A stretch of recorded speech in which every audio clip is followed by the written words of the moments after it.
Bryan Chamber of Commerce, our main sponsor in this event here for today, and let him kind of welcome everybody and kind of give you guidelines.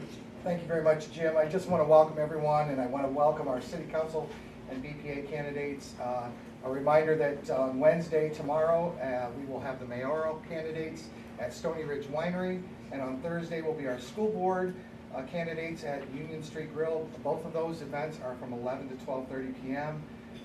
We want to give a big thanks and shout out to Seasons Coffee and Bistro for sponsoring today, or hosting today, and also a big shout out to the Bryan Times and WBNO for being here today. So thank you all, and the Chamber looks forward to seeing good candidates run for our offices, and we appreciate each and every one of you stepping forward to do that. Thank you, Dan. And Ron Osborne, I think everybody knows Ron from the Bryan Times. He's been my cohort here in this whole process, and between the two of us, we put together some questions today that we hope would be challenging and give us a feel for who you guys actually are and what you're doing. On my side, before we get started with this thing, I want to thank everybody, all of you guys, for being here today, first of all.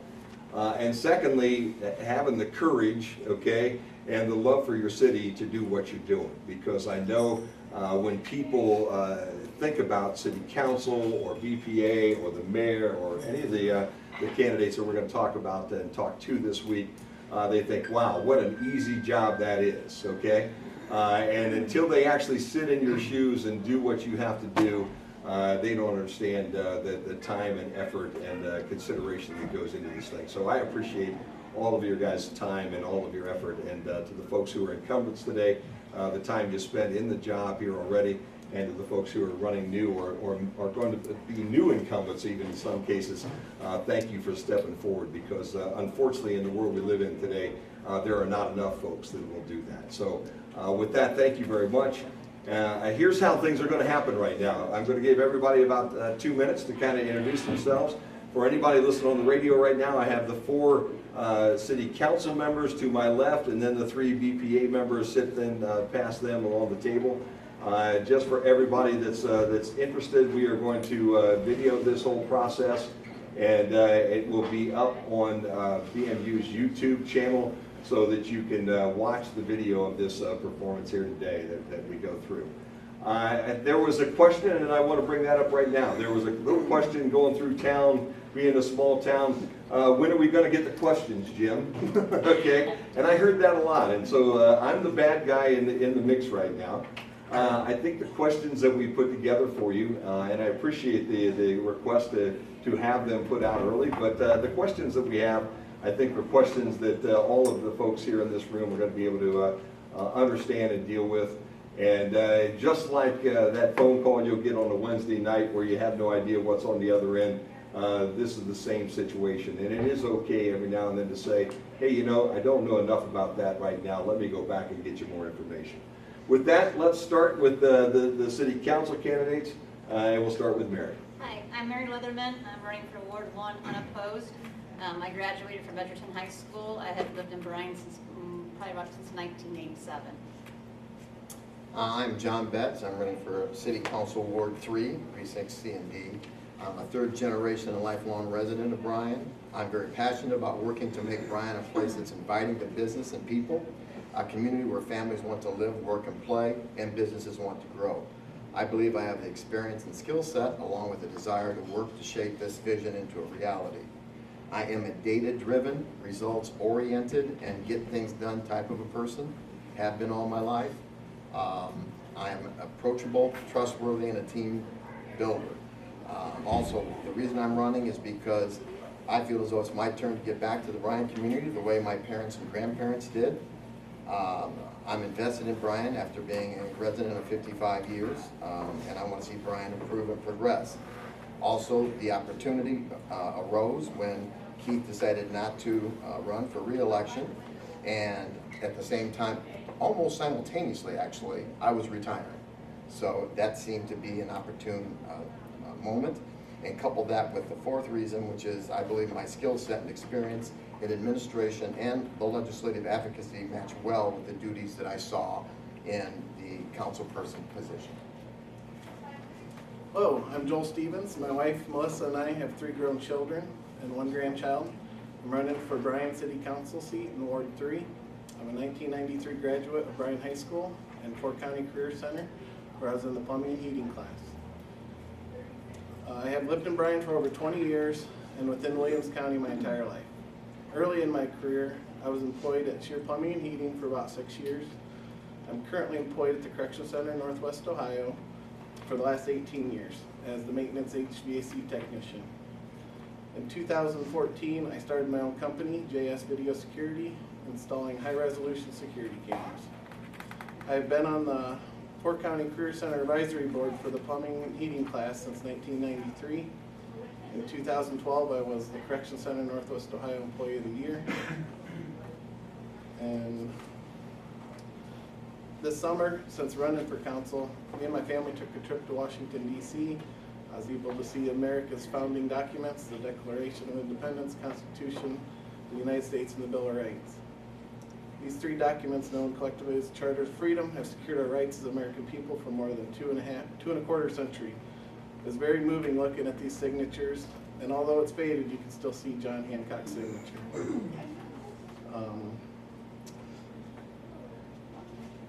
As a council position, this is a nonpartisan seat, but I am a registered conservative Republican. This will be my first time running for office, and as a public employee and a Bryan business owner, I am proud of our city and like to keep it clean and on the right track.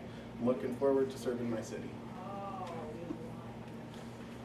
I'm Rick Hoopy, and before I move on, I just want to say any successes that Joel has, I would credit to his instructor at Fort County. That's definitely me. But anyway, I am running unopposed. I will be starting my 2nd full term as councilman for Ward 2 in the city of Bryan. Prior to that, I finished out the term for a past council person. And my main purpose for being here today is to just help people to understand who I am, what I'm about. I'm excited about starting a 2nd full term as a councilman because there are a lot of things that we have started and are moving forward, and I want to be a part of the betterment and the development of the future of Bryan. I'm Karen Ford. I'm currently a board member of the Bryan Municipal Utilities. I'm running again for my 2nd term, and I have to tell you, Bryan Municipal Utilities used to be called Bryan Light and Water. It's kind of ingrained into my system. My father worked there for 34 years.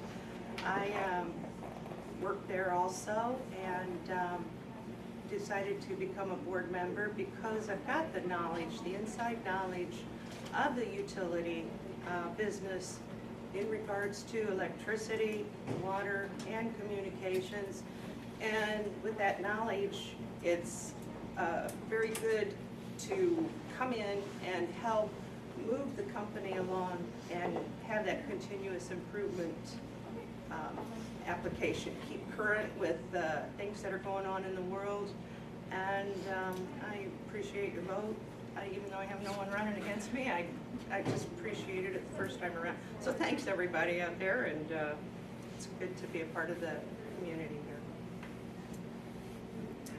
I'm Bonnie Kimplin Kelly, and excuse me, I have been in Bryan for 15 years now. I came to Bryan as a result of a group of families who wanted to start a school for children with autism here in town. And I came based on a need, and my plan was to stay here for 1 school year, and I moved here and quite frankly fell in love, and I'm still here. 15 years later, even though I swore I wouldn't be. I was on the board for 4 years, and I put my heart and soul into it. I went to all the trainings that were offered, kept myself up to date on what was going on in the field. I travel extensively, and having been a former resident of Chicago, I have had a lot of experience with other investor-owned utilities as well as municipal utilities. Thanks. My name is Dick Long. I'm a current board member, board chair. I've enjoyed serving the last 4 years and really looking forward to the next 4. I've been in Bryan for 38 years. I've raised my family here. It's been a wonderful community. I really care about the community. I care about the utility and the ratepayers. And I'm just looking forward to the next 4 years. Thanks. Very good. I think what I'm going to do right now is take a quick commercial break for just a second so I can talk to my engineer back here for just a minute. You have the 2017 Meet the Candidates from Seasons Coffee and Bistro here on Q96.5 FM, brought to you by the Bryan Chamber of Commerce. The Bryan Times, Andrews, O'Neill & Lowe, Amerimaid Realty, Main Stops of Northwest Ohio, Napa Auto Parts, Jay's Heating and Cooling, and D&M Service Center. We'll be back right after this timeout. Looking for career opportunities? They're closer than you think. Northwest State has more than 70 degree and certificate programs, so you can start on the path to a rewarding career. Or transfer your credits toward a bachelor's degree. Your future is knocking. What are you waiting for? Opportunities await at Northwest State Community College. Find out more at northweststate.edu. They say there is strength in numbers. In Bryan, we have always taken pride in supporting our Golden Bear student athletes in all of their sporting endeavors. The Bryan Athletic Boosters now have a chance for you to get into the game. If you're Bryan proud, it's time to become Bryan strong. Whether you were a BHS athlete, are raising a BHS athlete, or just love supporting our Bryan High School athlete, this is your chance to be part of the BHS sporting community. Talk to any board member today on how easy it is to join, or contact us at 419-636-4536. As the baby boomer generation tires of traditional send-offs, funerals are becoming increasingly more personalized. People are pre-planning their own remembrance gathering. Pre-planning is easy and will pay off both emotionally and financially for you and your family. Plus allows you more control over your last hurrah. At Krill Funeral Service, we're not just funeral directors. We are experts at helping hearts heal. You know, gathering with those we love, we get to catch up and we get to reflect on the past. It seems like every time we get together, I always learn something new. Here's the front page of the Columbus Dispatch when he won state baseball tournament, sliding into home plate. Look at that, the front page. And that's a neat picture. That was a great memory. I'll never forget that. At Oberlin Turnbull Funeral Home, we understand that there are special memories that need to be remembered and shared. Andrews O'Neill & Lowe is committed to providing you the best value for your insurance dollar. We are an agency built on integrity, offering personal service and sound advice you can trust.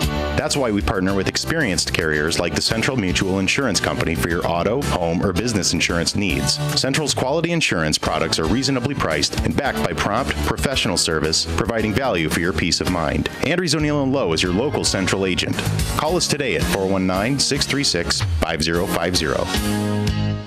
Things are pretty much business as usual here at Bryan Ford Lincoln. Our techs are providing the same high-quality service that everyone in Northwest Ohio expects. Our sales team is providing our customers with the best price on new and pre-owned vehicles. Everyone is focused on winning another President's Award from Ford. Yeah, pretty much business as usual. Oh, I guess there is one thing different. Stop out and see the all-new Bryan Ford Lincoln. Hi, I'm Dieter Held, here to tell you a little bit about the Darryl Shirkey Ford Lincoln Employee Discount. This is a Ford Escape S package with an MSRP of $24,495. Ford is offering a $3,500 rebate on this Escape. And here's where the Darryl Shirkey Employee Discount comes into play. It takes an additional $1,476 off the price of the Escape, bringing the total to $19,519. How much can Darryl Shirkey's Employee Discount save you? The only way you'll know is to stop by and see us. And we're back here live on the Q96.5 FM, and I apologize here we've had some low audio going right now. Hopefully we're in the process of getting that taken care of for you right now. We are live, part of live radio, and we'll be here until 12:30 today at Seasons Coffee and Bistros, and I invite you all to come down and be part of this, or just keep tuned in here to 96.5 FM. The Meet the Candidates brought to you by the Bryan Chamber of Commerce, Bryan Times, and Q96.5 FM. With that, Ron, why don't we get to our first question today? Ron Osborne at the Bryan Times. First of all, I want to salute each of you for being willing to step up and run for office or rerun for office and serve the community. So, first question is for everybody. I kind of want to know, why did you decide to run? Was there, especially for first-time candidates, is there an overriding issue or motivation for that? And for incumbents, is there an overriding issue or something that you want to complete or begin? And we'll start with Mary.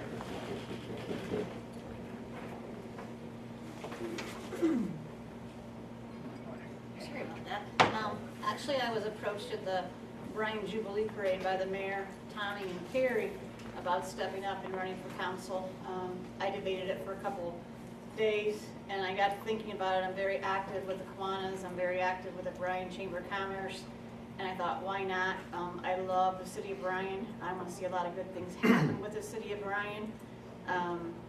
That's basically why I did it. I want to see new industry come. I want to see new business come. I don't want people to move away from Bryan. I want them to stay here like I did.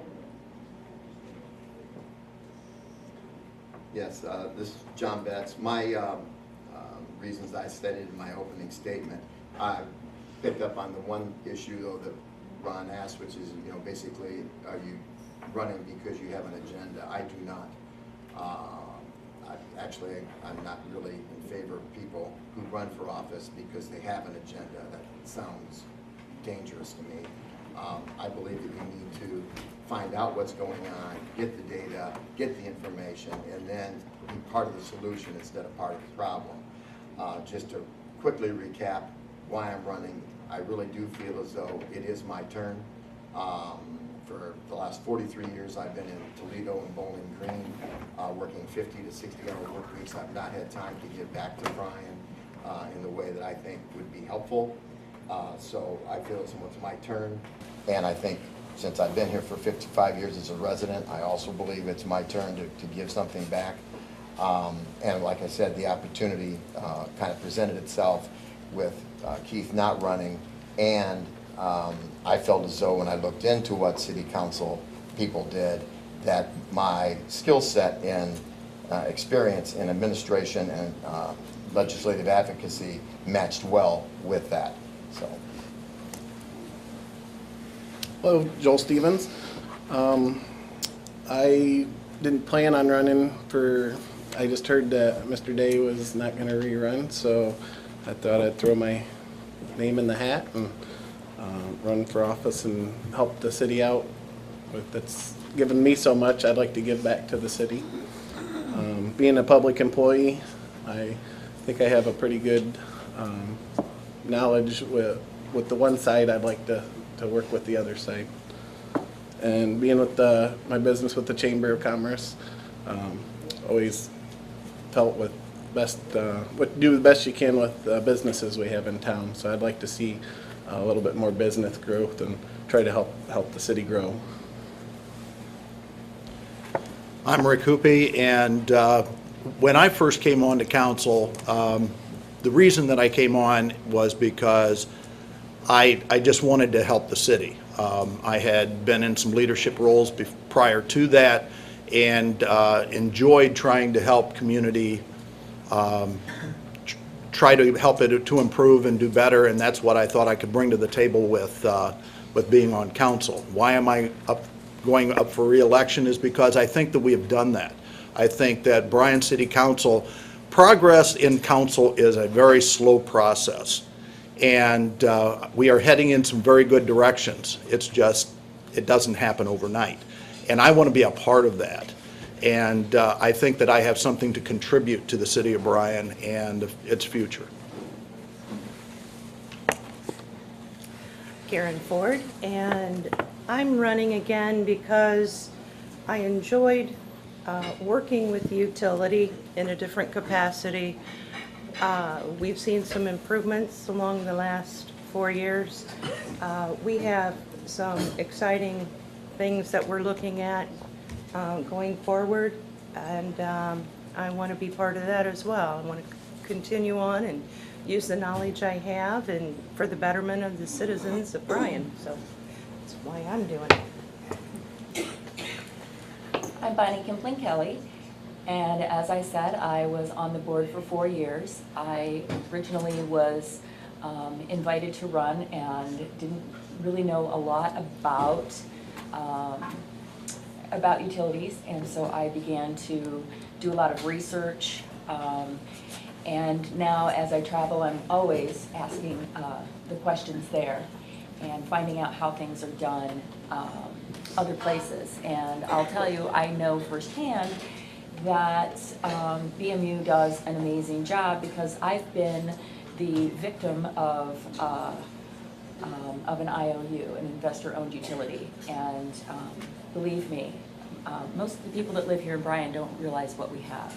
And I'm excited to serve. Thanks. Dick Long here. I'm nervous for some reason.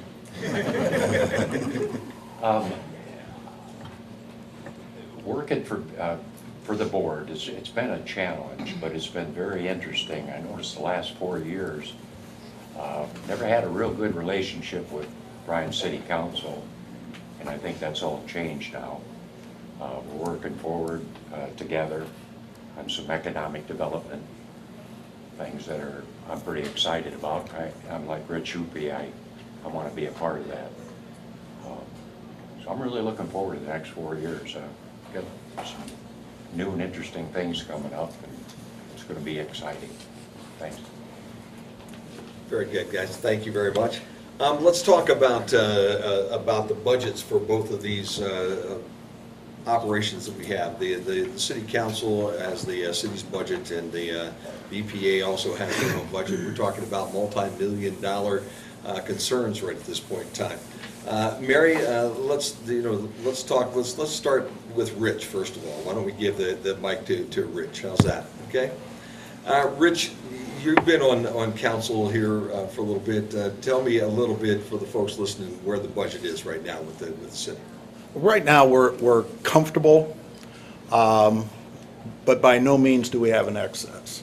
And one thing, there's always plenty that we could spend money on. And I think that our department heads should be credited for doing a great job of watching their budgets and trying to be as fiscally responsible as possible with the money that we have.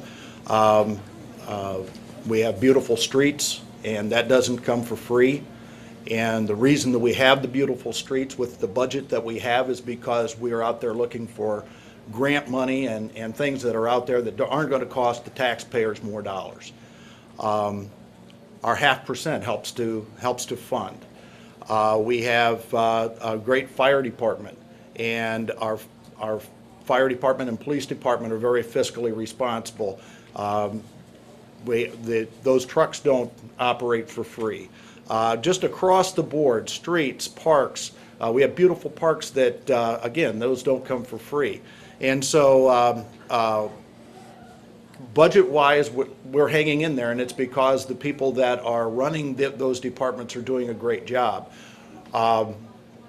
One of the things that we would like to be able to do is help those people as far as wages are concerned, but our hands are tied because we don't have the excesses in funds that we would be able to.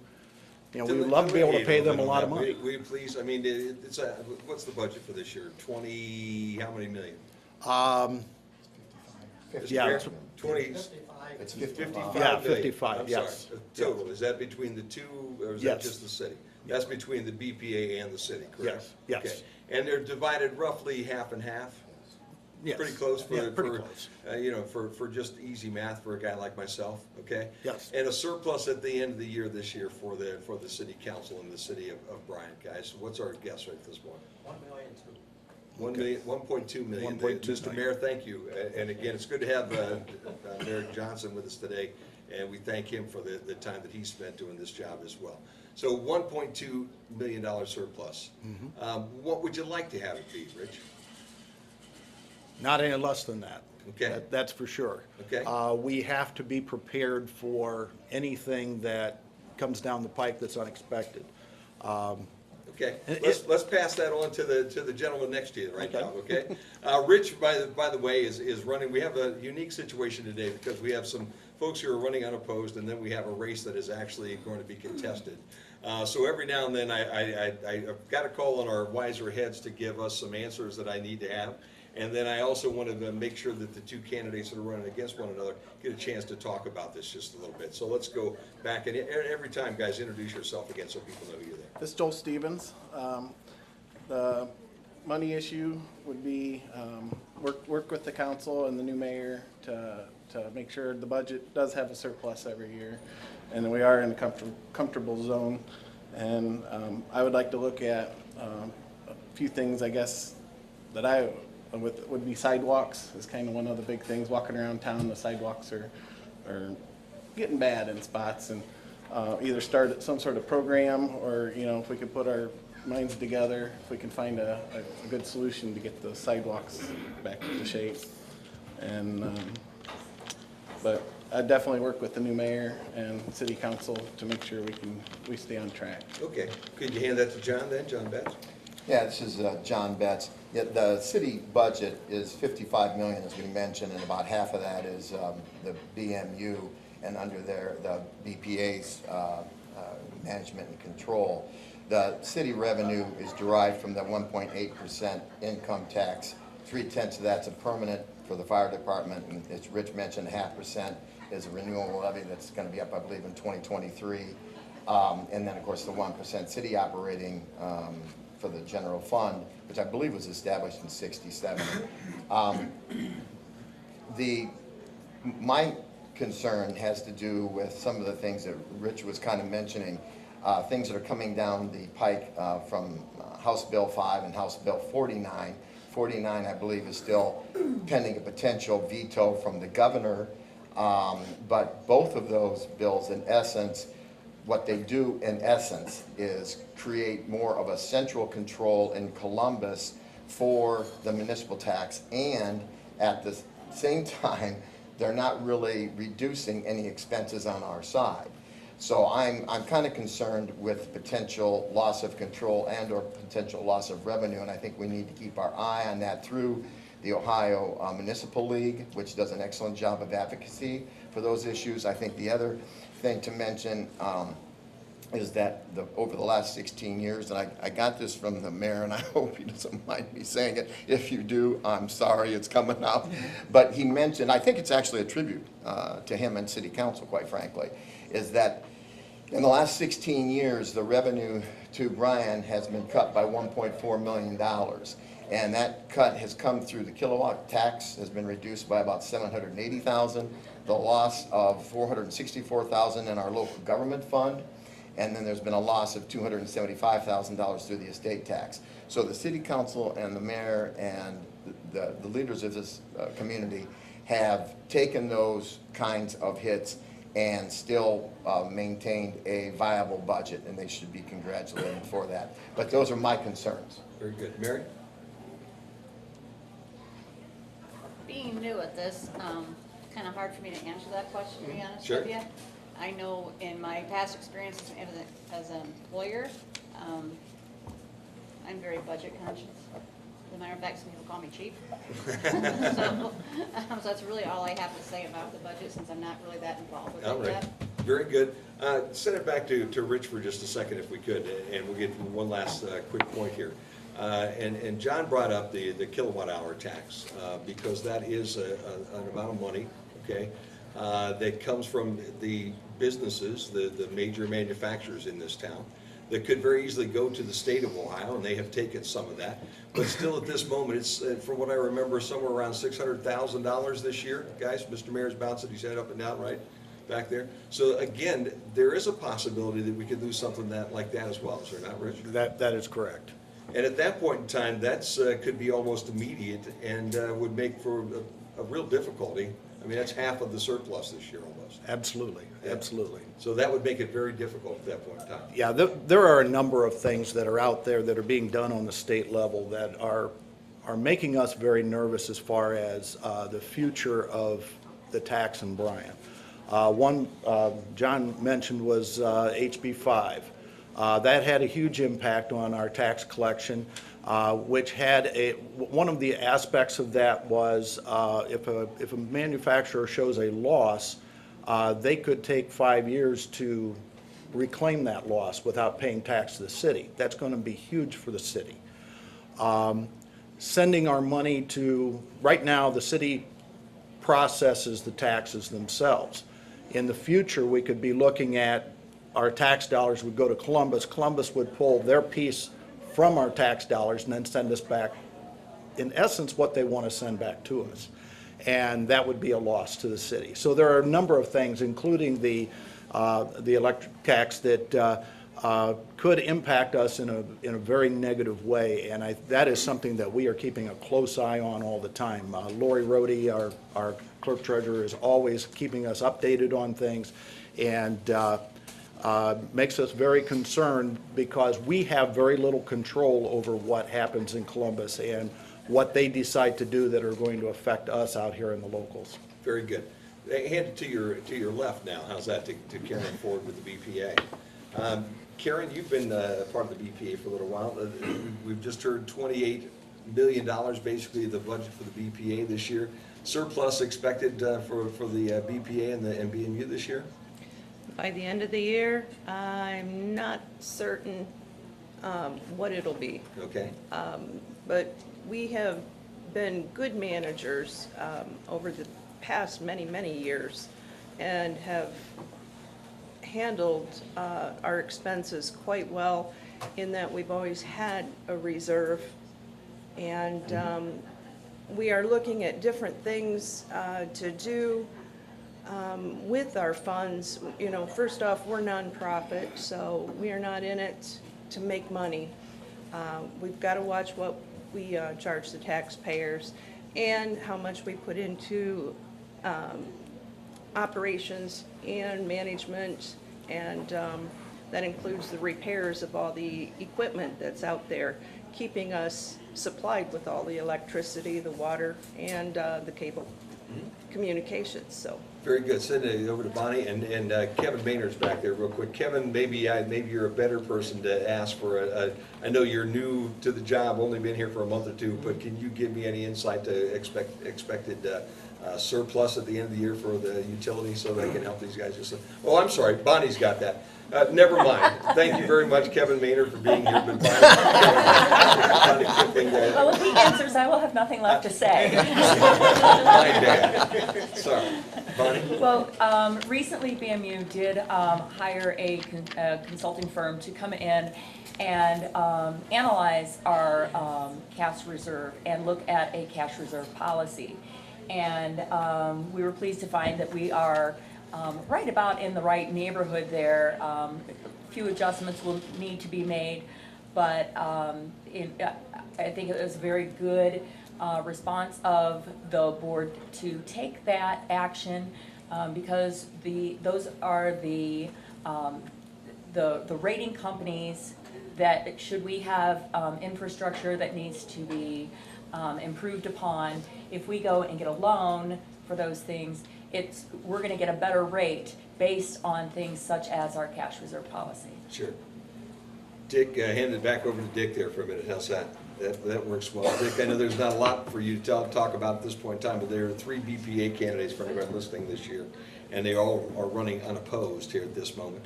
The surplus in each one of the different departments that you have, because I know you guys have to pay attention to those. Do you have a good feel for where they are? Is communications lacking behind water lacking behind electricity?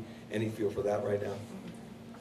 Well, I gotta say, all the superintendent's department heads are very conscious about their budgets. Over the last 3 years, they've come in under budget. Fund balance for the utility is healthier today than it's ever been. As Bonnie said, we have adopted a new cash reserve policy. which takes us 120 days. In case of a hurricane, tornado, some sort of disaster, we'll be able to function and keep going. Is that enough, do you think? 120 days? I do. I'm comfortable with the 120 days. We were kind of at about the 90-day mark. I wasn't comfortable with that. I know Kevin wasn't, and so we decided to take it out a little bit farther. So BMU is healthier today than it's ever been before. Very good. All right, we're going to take a break because to keep the radio station 96.5 FM healthier than what it was before, we need to pay the bills, okay? And I hear that in my ear on a regular basis. We are at Seasons Coffee and Bistro today, and we will be here until about 12:30. We have the Meet the Candidates event going on today, sponsored by the Bryan Chamber of Commerce, by the Bryan Times, Andrews O'Neill & Lowe, Amerimaid Realty, Main Stops of Northwest Ohio, Napa Auto Parts, Jay's Heating and Cooling, and D&M Service, and we'll be back at Seasons right after this. Looking for career opportunities? They're closer than you think. Northwest State has more than 70 degree and certificate programs, so you can start on the path to a rewarding career. Or transfer your credits toward a bachelor's degree. Your future is knocking. What are you waiting for? Opportunities await at Northwest State Community College. Find out more at northweststate.edu. They say there is strength in numbers. In Bryan, we have always taken pride in supporting our Golden Bear student athletes in all of their sporting endeavors. The Bryan Athletic Boosters now have a chance for you to get into the game. If you're Bryan proud, it's time to become Bryan strong. Whether you were a BHS athlete, are raising a BHS athlete, or just love supporting our Bryan High School athlete, this is your chance to be part of the BHS sporting community. Talk to any board member today on how easy it is to join, or contact us at 419-636-4536. At Krill Funeral Service, we are professionals with the sincere desire to reward every family who have placed their trust and confidence in us by being attentive to every detail, displaying the highest level of courtesy and compassion, and providing the greatest measure of respect for their wishes. As remembrance planners, our goal is to help families find joy in the way they choose to remember, honor, and celebrate the wonderful life of their loved one. Krill Funeral Service, we are experts at helping hearts heal. You know, gathering with those we love, we get to catch up and we get to reflect on the past. It seems like every time we get together, I always learn something new. Here's the front page of the Columbus Dispatch when he won state baseball tournament, sliding into home plate. Look at that, the front page. And that's a neat picture. That was a great memory. I'll never forget that. At Oberlin Turnbull Funeral Home, we understand that there are special memories that need to be remembered and shared. Andrews O'Neill & Lowe is committed to providing you the best value for your insurance dollar. We are an agency built on integrity, offering personal service and sound advice you can trust. That's why we partner with experienced carriers like the Central Mutual Insurance Company for your auto, home, or business insurance needs. Central's quality insurance products are reasonably priced and backed by prompt, professional service, providing value for your peace of mind. Andrews O'Neill & Lowe is your local Central agent. Call us today at 419-636-5050. Things are pretty much business as usual here at Bryan Ford Lincoln. Our techs are providing the same high-quality service that everyone in Northwest Ohio expects. Our sales team is providing our customers with the best price on new and pre-owned vehicles. Everyone is focused on winning another President's Award from Ford. Yeah, pretty much business as usual.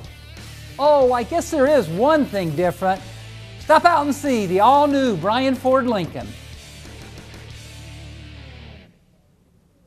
Darragh Shirky Ford Lincoln's employee discount is available to everyone, and the savings on new Ford trucks is incredible. I'm Dieter with Darragh Shirky Ford Lincoln, showing you the brand new 2017 Ford F-150 XLT. Has an MSRP of $42,040, with Ford rebates up to $5,250. With a Darragh Shirky employee discount of $4,335, bringing the price of the truck to $32,455, and you'll save up to $10,000 on this truck.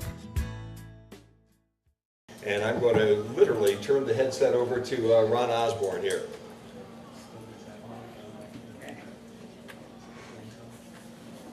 I want want to follow up with the BPA.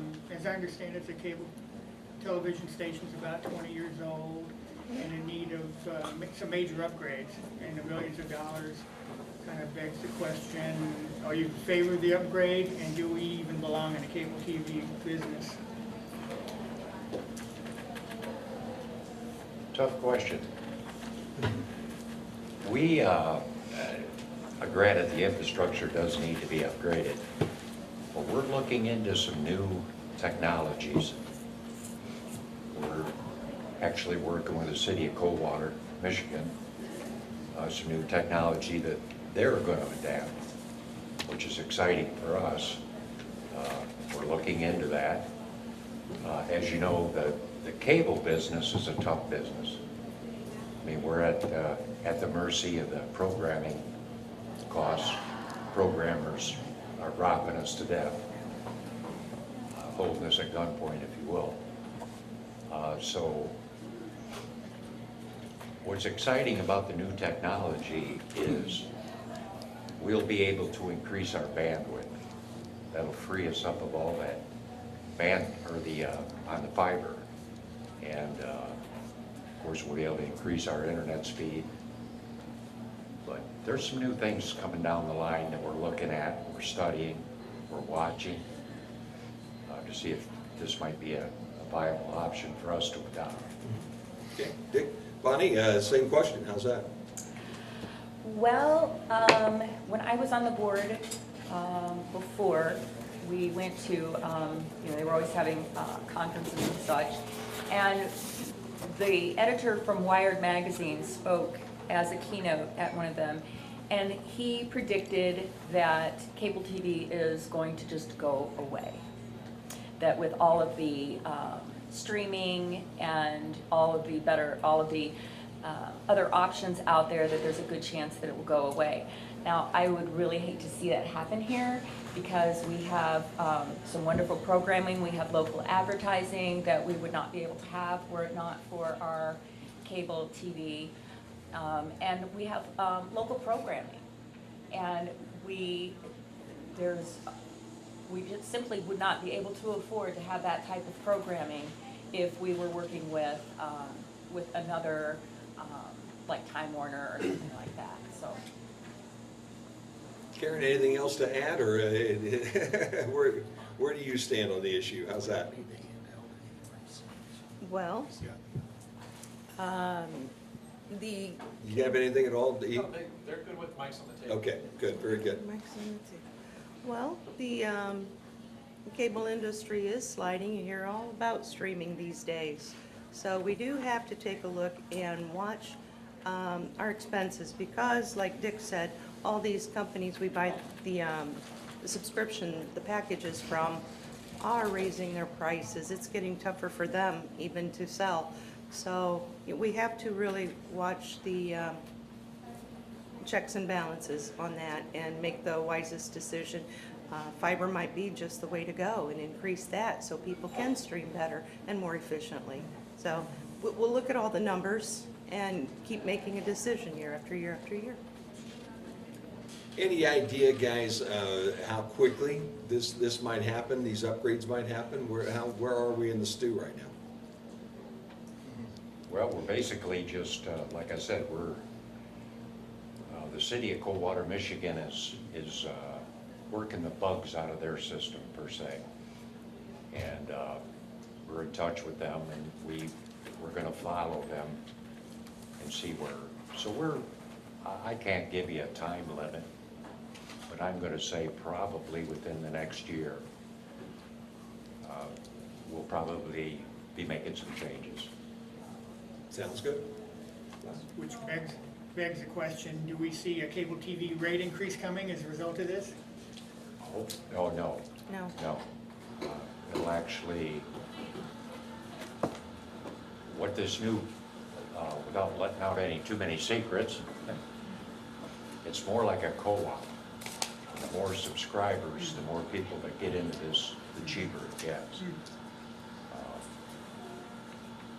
Programming costs, like I said, are ridiculous. And, we can't compete with Spectrum, Time Warner. It's just getting harder and harder and harder. But I'm looking forward to the new technology. Like Bonnie says, you know, if we can take away from our infrastructure as far as the cable to increase our fiber capacity. Of course, you know, everybody live streams, so that's going to be so much faster and better. So I would say within a year, we'll probably be looking at some new. Okay, very good. Let's move this down to the council side, unless you have another follow-up on something like that, Ron. You good with the questioning? So I take it from each member that you're in favor of keeping our cable TV as part of BMU? Yes. Absolutely. Great, okay. Thanks. Okay, very good. Let's go back to the council side now. The downtown district has undergone some upgrades over the years, and generally those upgrades have occurred after the city receives a federal or state matching grant. Is it time, guys, to try to push that, or are we already in the process of pushing that? And Rich, we'll start with you and move down. If you could clarify that question a little bit. We had several times over the course of years, we've done some upgrades to the downtown district, which is historic. Okay. And so we've been able to go out and pick up historical grants through the state or the federal government, generally matching grants. Has there been any conversation recently about working with some of the downtown owners again with something like that? I think we're always open to that. One obvious improvement that's going to take place next year will be Main will be resurfaced, and so that'll be an improvement visually to the city and to the downtown. As far as any current conversation as far as a downtown, lack of a better term, revitalization, there really hasn't been anything at this time. Nobody has approached us with anything, and so I think there are some things that we could do, but nothing has really been moving forward at this time. Okay. Joel? Joel Stevens. I don't know if they're in the works, but like he said, it doesn't sound like it. But I would be definitely in favor of working with any business or the chamber, you know, doing anything to better the downtown area. Oftentimes, I'll throw this out there, oftentimes there are some city participations with those dollars. Say you get $1 million and the city has to pony up $100,000, and then, you know, there has to, there's always the different types of grants and things like that. John, your take on that? Yeah, I think when I kind of discussed this a little bit with Dan, I think that it's absolutely an outstanding idea to be able to get grants to upgrade our downtown C3 district, and something that we want to continue to look into. I think the issue of the city's participation in it monetarily has to come on a case-by-case basis. How much, what are we getting for the bang of the buck? What's the return on the investment going to look like to upgrade that? But and I don't want to get into this right now because there may be further questions, but quite frankly, I'm in favor of anything that gives Bryan an increased curbside appeal. And I can go into that a little bit later if you'd like, in terms of how we're actually losing some people with some concrete examples and some businesses because of curbside appeal. So I feel as though that's extremely important to look at a variety of things, the C3 district, but also blight issues, etc. Mary? I agree with John. We've got to have curbside appeal to keep people here and not lose businesses.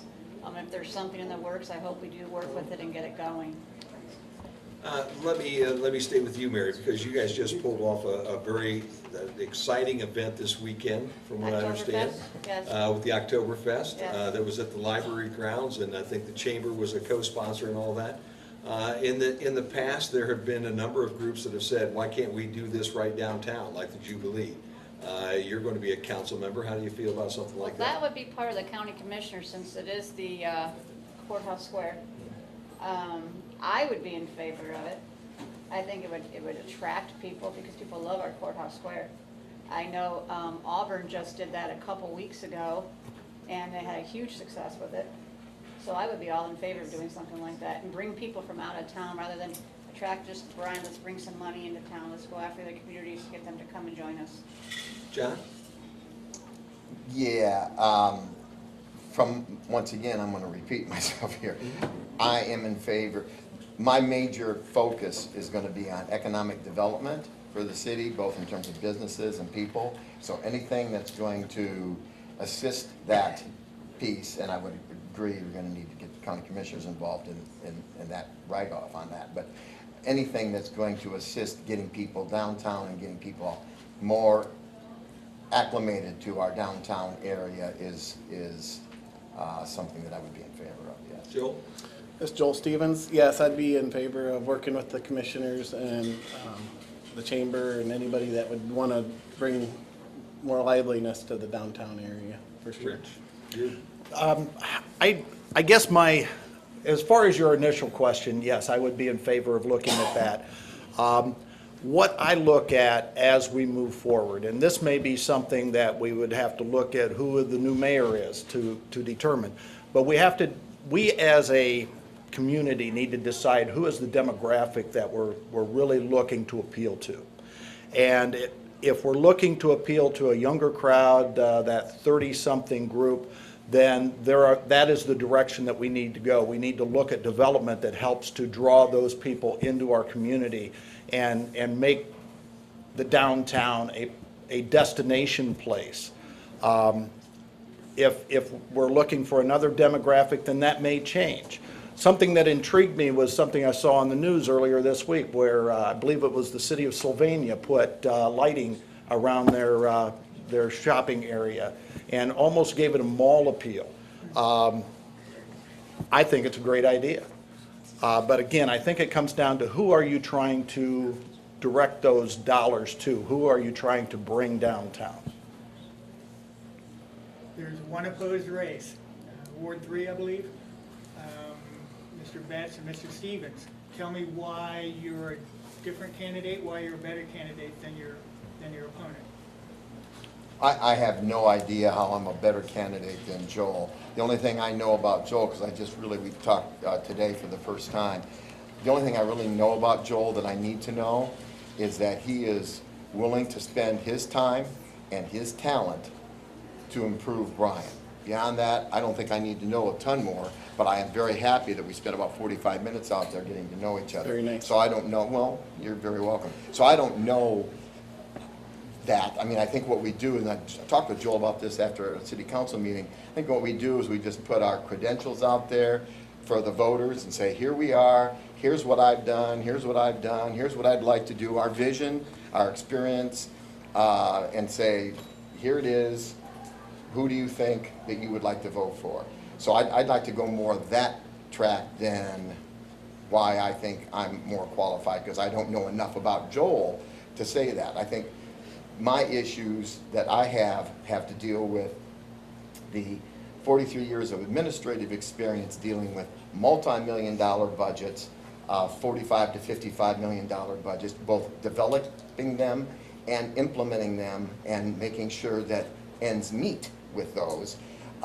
With 800 employees in a union environment, at the same time writing a variety of grants to bring in work, actually mostly for youth, to get and keep jobs. And also on the legislative side, working of course with the national motor coach bus bill, which took about 5 years. The contacts that I made with that, with Sherrod Brown, with Bob Portman, Bob Latta, etc., I think would serve Bryan well.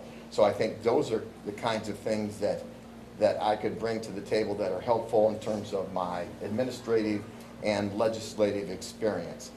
As it relates to comparison, I think Joel hits me as a really good guy. So, thank you. It almost sounds like an endorsement at this point in time. Well, I'll take it as that, but well, you can take it any way you want to. I mean, I told him I'm not a mudslinger. I think he's a good guy, and he hits me as a real good person. I think Mr. Betts has done a lot for the city, and we all know he's, we're both in it. Our hearts are in the city. Yeah. Plain and simple. That's good news. There's no doubt about that. Let's go back to the BPA members so we don't lose them here at this point in time. A question that I have, and it hits home with me, and it hits home and I think is reflective right now. There's only 3 people at this point in time running for 3 seats on the BPA, okay? About 20% of the BPA customers live outside the city of Bryan, like I do in Lakeland Woods and some of the other subdivisions. We don't get a chance to vote or run at that point in time, and I understand that's all part of our charter and it's wonderful. Would you be open to maybe working with the city and tweaking that charter a little bit so that people in Lakeland Woods, people in Norley Place, Bona Vista, other places that get your services could maybe all of a sudden also run for the board? And Karen, why don't we start with you? That'd be an interesting concept, and it's been a long time since it's been changed, since I don't remember what year, but it's been a very long time, and there's more than that we could look at if we did open up charter discussions, but that's not been something that's been on the table. That's about it. Bonnie?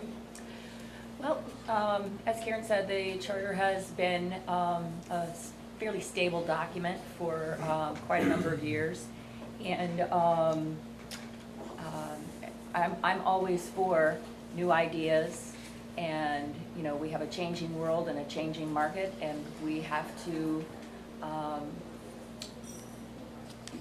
change accordingly. So I think it certainly warrants some attention. Dick? I'm all for that. You know, you are a ratepayer. You know, you pay for our services. You should have a say. And that's not to say, and I want to clarify, that's not to say that somebody cannot come to the council or to the BPA meeting or to one of you folks and make their wishes known. Even though we live out of that area, that's not a concern. But I thought maybe it was time to start looking at another 20% of the population to pull from, if nothing else than just for the election at that point in time. It's a great idea. John, anything or to come over here, Ron, anything on this side? No. Okay. Very good. All right, back to the council at this point. The old Lincoln School building has been offered to the city, the site itself. Okay. What's your thoughts about that? Is it something that we want, need? Should we take it or should we let it go, Mary? Oh, we should take it. We should definitely take it. We were just talking about that this morning in our executive board meeting at the chamber on ideas on what we could do with that. And I really don't want to disclose those right now because it's kind of private, so until we figure out what we are going to do with it. But the chamber's got some ideas. Okay. John? Yeah, absolutely take it. I mean, you're talking about mowing the lawn, I mean, seriously, for the property. The other piece is, I think it fits in, and I don't know and pretend to know the chamber's potential secrets, but I mean that positively in terms of what they're thinking about. But I think there has been a suggestion made that I thought was a very good suggestion, and that is as being close to that. The millennials do not want to, for the most part, do not want to own single dwelling homes. The 22 to 35-year-old population want to go to an apartment, they want to go to a condo, they don't want to take care of their stuff. Not everybody, but as a general, I think I'm pretty close to that. As a general rule, that's what they would like. Well, if you want to be close to downtown, and if you want to be able to not take care of your stuff, why not look at building some kind of apartments or condos in that area? I mean, you walk to like everything down, you know, goes downtown. So I think we definitely want it. I think we need to start doing stuff. The other thing, I just heard from a person yesterday when they did actually a tour of the country, one of the things they saw was the thriving downtowns of small communities. Above their storefronts, they made into apartments and condos. I mean, these things make sense to me to be able to draw in that pool of workforce, because I believe that's what we need to do for economic development. We can use more businesses, but right now, obviously, we have, quite frankly, more business and openings than we have people to fill it. So we need to market to both businesses, certain businesses, and we need to market to a workforce that is willing to come and stay here. And I think that's how you do that. Joel? On one of the Facebook websites, one of the citizens recommended maybe like a dog park. I thought that was a very good idea. Bigger cities have them. I've been to a couple in Columbus area, and it is a really nice tool, and I don't think that would cost a lot of money, and we might be able to get grants for something like that. Rich? I guess, first of all, I just want to say I'm not sure that the apartment idea is an option for us, based on the agreement that came with that land. But I understand what John is talking about. I think that we have to be open to suggestions. You know, a lot of things have been kicked around as far as that property is concerned, and yes, we should take that in. It's in a location where the city, I mean, if we would go with another park, that would be a great location for that east side. But there are also a lot of other suggestions that are out there that I think that are viable. We just need, again, progress is slow, and we need to move slowly through and think through all of the options that we have available to us, and I think there are a lot of very good options out there. We've hit the noon hour here, and so that means on the radio side, I have to say this is Q96.5 FM WQCT, AM and FM here in Bryan, Ohio, and it's just past noon. With that, Ron, how about another question for our group? Sure.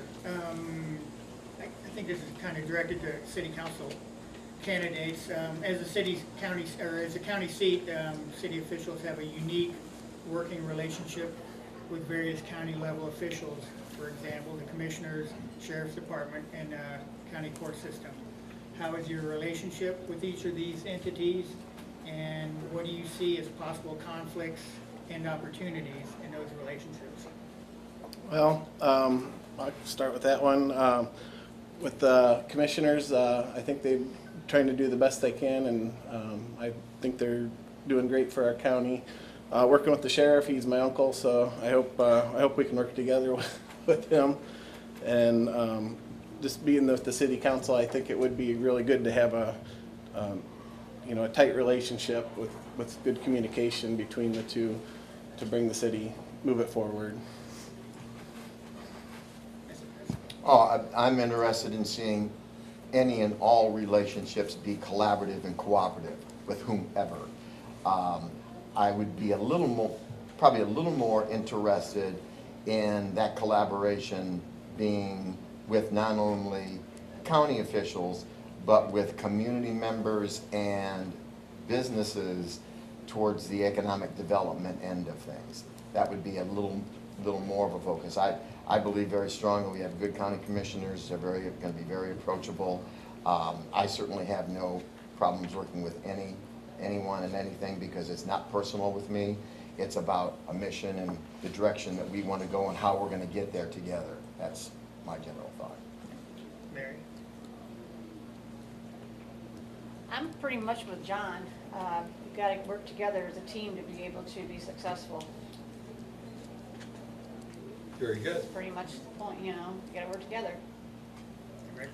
I just want to say, I guess I look at it as there are levels of working together. For the city in particular, I think that we have three important groups that need to work together. The city side, which includes everybody at this table, WEDCO, and also the Chamber of Commerce. I think we have to work together in order to better the city. And then we are, as you say, the county seat. We are who people look to. We are kind of the guiding light, so to speak, for the county, because we are the biggest community in the county. And so we need to work with county commissioners, trustees, all of those people, and have a good relationship with them. Nothing gets done if all you do is have conflict. Things get done when you can work with people. And I think that right now we have a good relationship with everyone, and I don't see any reason why that can't continue. As a spin-off on that, guys, in the past, there's always been conversation about do we need a BPA? Do we need a city council? Shouldn't we join them all together, one happy family, and not have a mayor, a city manager, or a city manager and a mayor, and just one board to govern it all? And I'm going to go all the way down to Dick, who's bouncing his head, because you've gotten Bad idea. the back end of that every now and then. So I'll let you be number one this time. How's that? It's a bad idea. I tell you why. The city side, you know, as opposed to BMU, they have their own set of challenges. We have our own set of challenges. To put them together would be overwhelming. You know, nothing would get satisfied or be done because it's just too overwhelming. I mean, I can't imagine BMU trying to help manage the city of Bryan. We have our own set of challenges and things that we have to worry about. So, and that's just my opinion, but I think it would be a bad idea. Yeah. Bonnie? I must agree that it is a bad idea. There is so much knowledge in the utility business that when you first get into the position, it takes a good 8-10 months to figure out where things are going and how everything operates.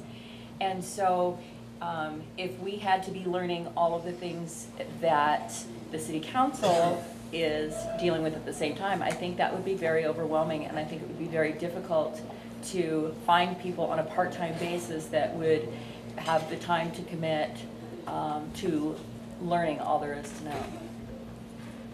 Karen?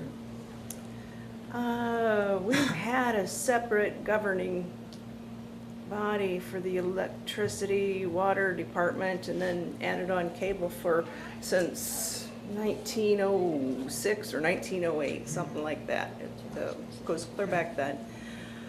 And that's how the city departments are designed. And to combine them would be an entire change in the organizations of both sides, if you want to speak that way. We work well together. Our departments do work with each other, sharing equipment even. So it's kind of it would be very difficult to make a change. Rich, we've heard from the BPA side. Now let's hear from the council side. For the first time, to my understanding, in a long time, the BPA and City Council are working very closely together. And that can be seen in the North Industrial Park. I think that is working together. We are looking at the future of Bryan. The issue that comes to where I sit in council is BPA and BMU are an enterprise side for the most part, which means that they are earning money and they are funded through the sale of a service or product. On the city side, for the most part, we are funded and work through tax dollars. And so it makes it very difficult for us to have the kinds of money to do some of the things we would like to be able to do. And so that's really just where the differences come in. I think you're talking apples and oranges when you're talking an enterprise side versus a side that deals with tax dollars. And so it would be something that would be very difficult to combine both sides, considering the differences and considering how long that structure has been in place. Joel? That's Joel Stevens. Yeah, no one person has the answers. I think the city is really great, you know. Why change it up when it's working well? People are getting together, and you have a lot of great minds there working together to continue. And I don't think it'd probably be very fiscally responsible for us if we had to hire a city manager and whatever else would entail to accomplish that. So yeah, I wouldn't be for that at all. John? Yeah, it sounds to me like that, if that suggestion came like at the Chief Supermarket from someone who caught me in the aisle, which is what that sounds like. Hey, why don't we get rid of Mayor Johnson? I'd probably say, yeah, I'm all for that. You know? But, and that's going to happen anyway here soon, right? So let's not push it, right? But I think how you answer that is is you gotta be a little bit careful, because obviously that kind of question is coming from someone who has no clue what the city council, the mayor, or VMU and the board of public affairs does. So you don't say that's a stupid idea, but I think you would need to explain the complexity, and I think the longevity is a good point as well, the complexity and longevity and how it's been working so well the last 100 and some years. I think the other question we come to them is, what value do you see in that? Why are you even suggesting that? And of course, I would guess the answer is going to be, well, so we can get rid of some of this administrative overhead, which is, I've heard that like all my life. So I think you just say, well, you're getting rid of administrative overhead that gets things done. Do you not want to get things done? I mean, that's my answer. Well, I like keeping all my answers very short and sweet. I have to agree with everybody else. Why mess with something that's working? Very good. All right, we've got about 20 minutes right now. I need to work in one more commercial break. We're going to do that. When we do that, we have a couple more questions, and then we'll get into a wrap-up for everybody at that point in time. You are listening to the 2017 Meet the Candidates event here at Seasons Coffee and Bistro in downtown Bryan, all brought to you by Q96.5 FM, the Bryan Chamber of Commerce, Bryan Times, Andrews O'Neill & Lowe, AmeriMade Realty, the main stops of Northwest Ohio, Napa Auto Parts, Jay's Heating and Cooling, and D&M Service. We'll be right back. Looking for career opportunities? They're closer than you think. Northwest State has more than 70 degree and certificate programs, so you can start on the path to a rewarding career or transfer your credits toward a bachelor's degree. Your future is knocking. What are you waiting for? Opportunities await at Northwest State Community College. Find out more at northweststate.edu. They say there is strength in numbers. In Bryan, we have always taken pride in supporting our Golden Bear student athletes in all of their sporting endeavors. The Bryan Athletic Boosters now have a chance for you to get into the game. If you're Bryan proud, it's time to become Bryan strong. Whether you were a BHS athlete, are raising a BHS athlete, or just love supporting our Bryan High School athlete, this is your chance to be part of the BHS sporting community. Talk to any board member today on how easy it is to join, or contact us at 419-636-4536. As the baby boomer generation tires of traditional send-offs, funerals are becoming increasingly more personalized. People are pre-planning their own remembrance gathering. Pre-planning is easy and will pay off both emotionally and financially for you and your family. Plus allows you more control over your last hurrah. At Krill Funeral Service, we're not just funeral directors. We are experts at helping hearts heal. You know, gathering with those we love, we get to catch up and we get to reflect on the past. It seems like every time we get together, I always learn something new. Here's the front page of the Columbus Dispatch when he won state baseball tournament, sliding into home plate. Look at that, the front page. And that's a neat picture. That was a great memory. I'll never forget that. At Oberlin Turnbull Funeral Home, we understand that there are special memories that need to be remembered and shared. Andrews O'Neill & Lowe is committed to providing you the best value for your insurance dollar. We are an agency built on integrity, offering personal service and sound advice you can trust.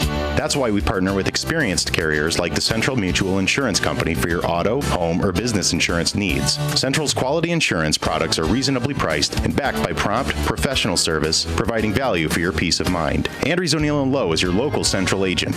Call us today at 419-636-5050. Things are pretty much business as usual here at Bryan Ford Lincoln. Our techs are providing the same high-quality service that everyone in Northwest Ohio expects. Our sales team is providing our customers with the best price on new and pre-owned vehicles. Everyone is focused on winning another President's Award from Ford. Yeah, pretty much business as usual.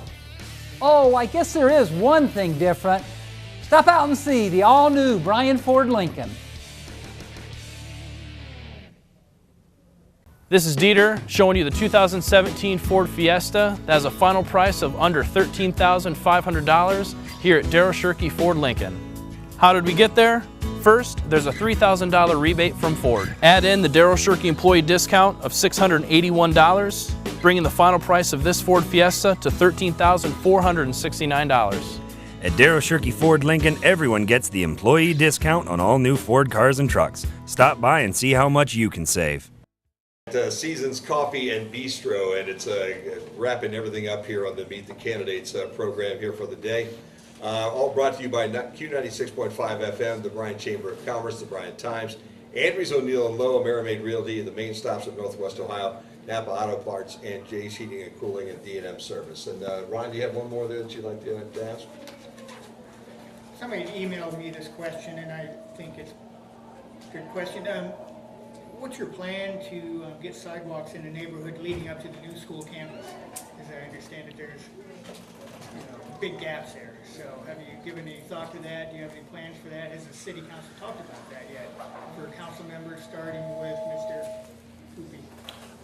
We have not discussed that at this point. So I really don't have a good answer for that particular question. But I know Joel brought up earlier about the sidewalks in town in general. And, one of the things that I've thought about is the possibility of a shared expense, maybe something where the homeowner would pay for materials, the city would take care of the labor side of doing that. Sidewalks are expensive, and concrete is very expensive. And I know that we have some deteriorating existing walks. We have areas that do not have walks that are in residential areas. And if we could work something out, come up with a plan that would be possibly a joint effort or ease some of that expense on the city itself, I would be definitely open to something like that. And let me kind of open that up for the new candidates. Maybe you can talk about thoughts about city sidewalks in general. Starting with Mr. Stevens. Yeah, city sidewalks is something we definitely need to tackle. They are very bad around the city in certain spots. I'd love to work with a program, or if somebody has some ideas. I think Stryker has a program I was going to check into, but another thing is a citizen come to me about maybe getting a sidewalk from on Newdale Drive into the park too. So that'd be something I'd like to look at and for the future. Mr. Betts. Yeah, I guess I'm a little more towards Rich's end, which is I have not had any discussions about that, and I'm glad to hear that I didn't miss any council meetings where that was discussed. As it relates to sidewalks in general, I think once again that you look at that in terms of curb appeal and what that value is for what other expenses we have. That's something that city council needs to kind of balance with what are our priorities, what kind of money do we have available. I like Rich's idea of if that's something that we want to do, is there grant money available? Is there interest in the homeowners splitting that expense? I think that would be the route to go. And I have to also agree with Rick. Basically, it's looking at there's any grant money, how the homeowners feel about it. I'm not opposed to new sidewalks in that area, but it's something we have to look at. I've got one. We hit on it a little bit ago. In fact, John did, and I wanted to talk about our new industrial park sitting on the north side of town.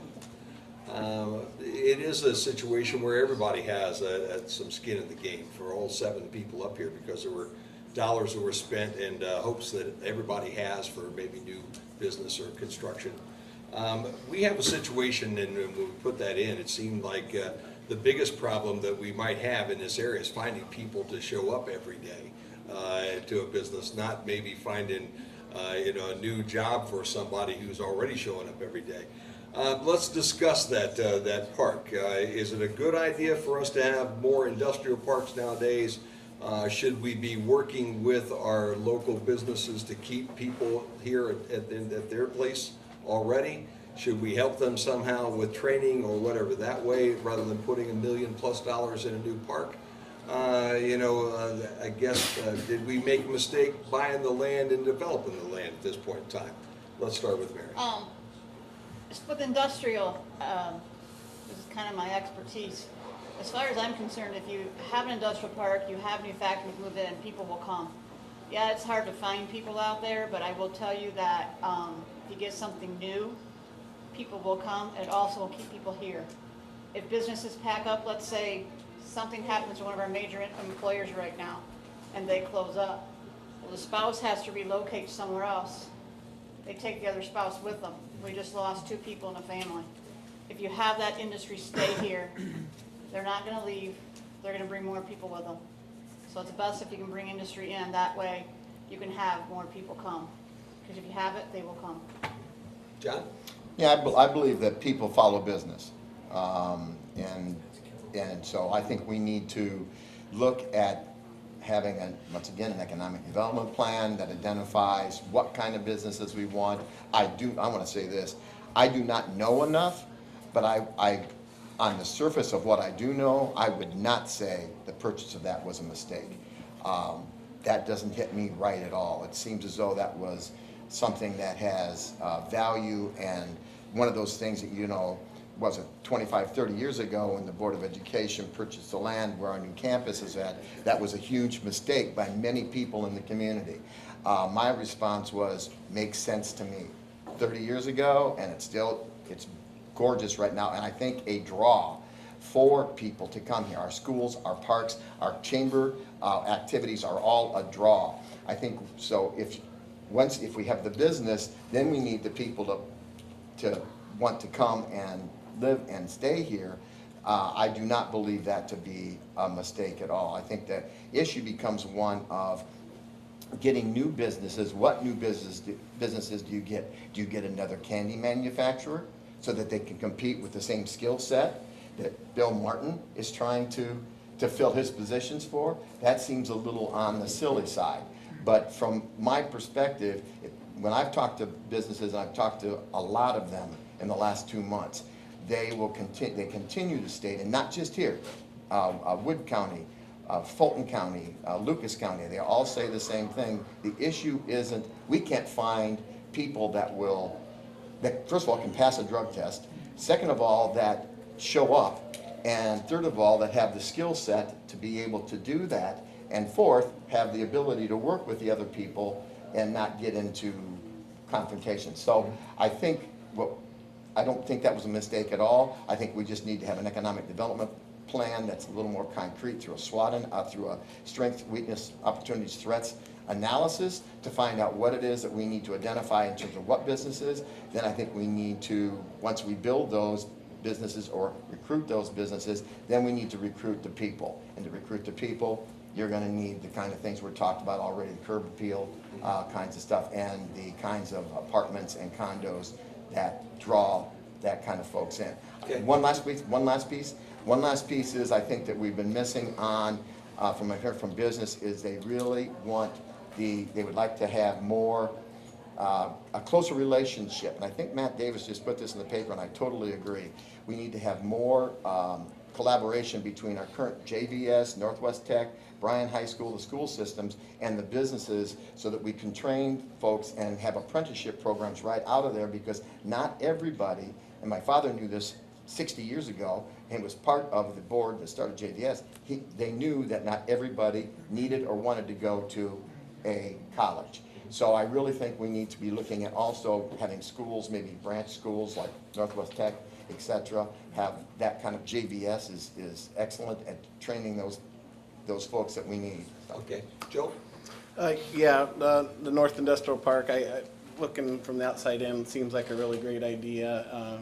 If you don't have it, they'll move on to the next town. So, I mean, everybody's competing for the same thing. They got good water, they have good electric, and, so you have to stand out above, the other towns. So I think that's a great thing. When I was going out and get signatures to run, that's the one thing I was like, we got to get businesses here, Well, one of the guys is like, well, we can't even get people to fill in the jobs we have, and it is a big problem all over. So it'd be great to have people, if you have ideas and stuff like that, start getting your ideas out there. What could set us above the other towns? Rich? I could go for a long time talking about this particular Okay. subject. Well, but, this is going to be our last question of the day. That's the wrap up. So go right ahead and take whatever time you want. To start with, I think when you're talking about industry, you have to be proactive because there is no reactive. If you don't have something in place to begin with, nobody's going to look at your community. So we already have one industrial park on the east side of town that have some smaller plots of land available, and then now we have something available for those larger industries. And we have to have that. Ever since I moved to Bryan 30-some years ago, that's all I've heard is we need industry, we need industry, we need industry. Well, in order to get industry, you have to, again, be proactive. You have to put some things in place, and I think we've done a very good job of that. And that piece of land is not just sitting there waiting for somebody to come along. We're constantly looking at improvements that would help it be more palatable for somebody that is looking at Bryan. And so that is definitely a good thing for Bryan as we move forward. John talked about the available workforce, and that is something that industry looks at. You know, I'm a little partial because I do work for Fort County, but it's places like Fort County, Northwest State, places where we can pull workers in that are going to help those companies decide that they want to come here. If they need 200 people, but the industry that's in place right now can't even populate, it makes it tough. It makes it tough for them to say, yeah, that's where I want to go. FWT in Hicksville ran into that very situation not very long ago, where they came in with 300 jobs. They can't fill the need. So that is a problem, and it is something that I know on the education side we're constantly working towards. There's only so many people to go around, and we're working very hard to try to accomplish that. But if we can draw people into our communities and help Bryan to grow and prosper more, that helps our businesses, that helps our industries, that helps everything that Bryan is. And I think that's where, as we look to the future, we have to look at how are we going to make this community grow? How are we going to help bring those industries in, and how are we going to teach those people that are currently unemployed to have those skills, soft skills as well as hard skills, to be able to fill the needs that our industries have here in not only Bryan but Williams County as a whole. Okay. Any of the BPA members want to chime in on that at all? Karen, Bonnie? Well, I'd like to say that I was on the board at the time that the industrial park was acquired, and we barely had the paperwork signed before Davlin was looking to purchase a portion. And that immediately gave us, I believe, 50 new jobs. And so I definitely do not think that it was a waste. It was put to use immediately. Yeah, very good. All right, let's finish everything up this way. Richard Long, Dick Long, an incumbent running unopposed for the BPA. Good luck. We'll be watching you. How's that? Everybody in town will be doing it. Keep up the good work. Okay. Bonnie Kipling Kelly, same thing. Welcome back to the BPA, and everybody will be paying attention to what you do as well. Karen Ford, again, thank you for being part of this today and being part of the BPA. I don't know that I need a closing statement from any of the three of you because it doesn't matter. You're all elected, so your tough days are ahead of you right now. How's that? Mary Leatherman and Rich Hoopy, both thank you, both of you, for coming here today. Rich, for your service and the work that you've done on the council already. Mary, for all the headaches that are about to beset you as you go.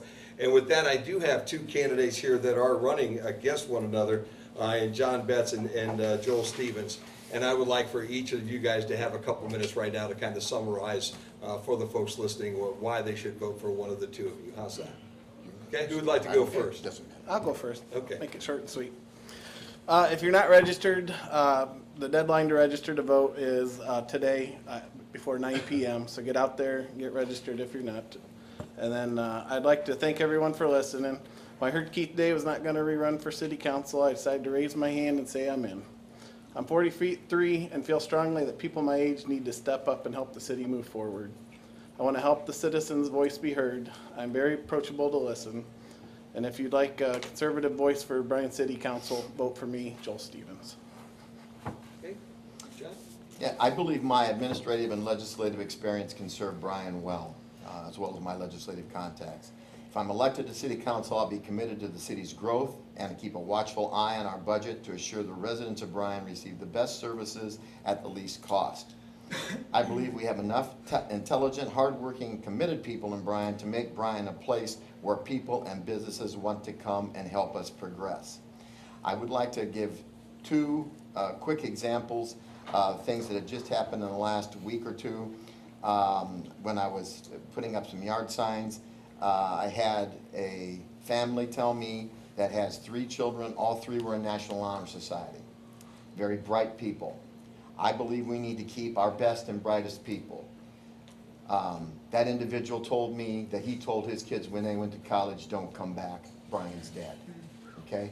That has to stop. It has, I have since then found out from multiple others that that has been somewhat of a trend here. It needs to be reversed. I believe in Bryan.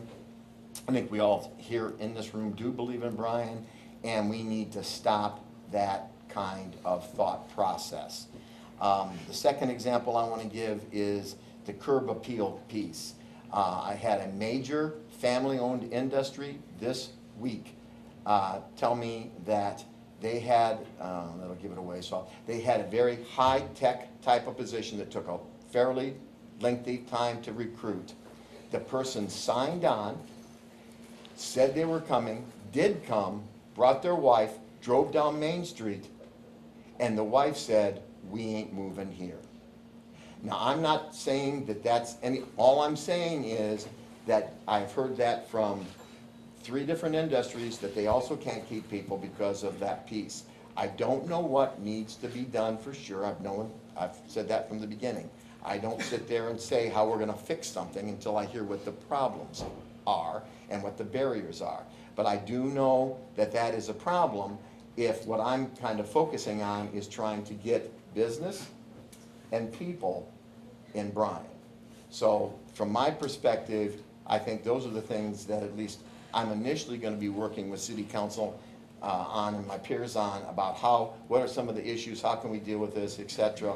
Who do we need to get together with the chamber, business, community members, and make this trend of don't come back here, stop, and when people drive down our basically quadrants, I mean, come on, it's High Street and Main Street, north, south, east, west. Those are the main ones. When you drive down there, the response is, I do want to live here. Thank you. Very good. Dan Yaris with the Chamber of Commerce, any last thoughts there from your side? Thank you for being part of this today. Just again, I'd like to thank the candidates for running, to being part of the community. The Chamber is always available for comments, questions, concerns. We'd love to hear from people. And I'll just remind everyone listening to get out and vote on November 7th. Ron Osborne from the Bryan Times, thank you for your help today. Thanks, I just want to echo that. Thank you guys for participating in the forum and for stepping up and running for office. And you can register to vote until 9 o'clock tonight at the board.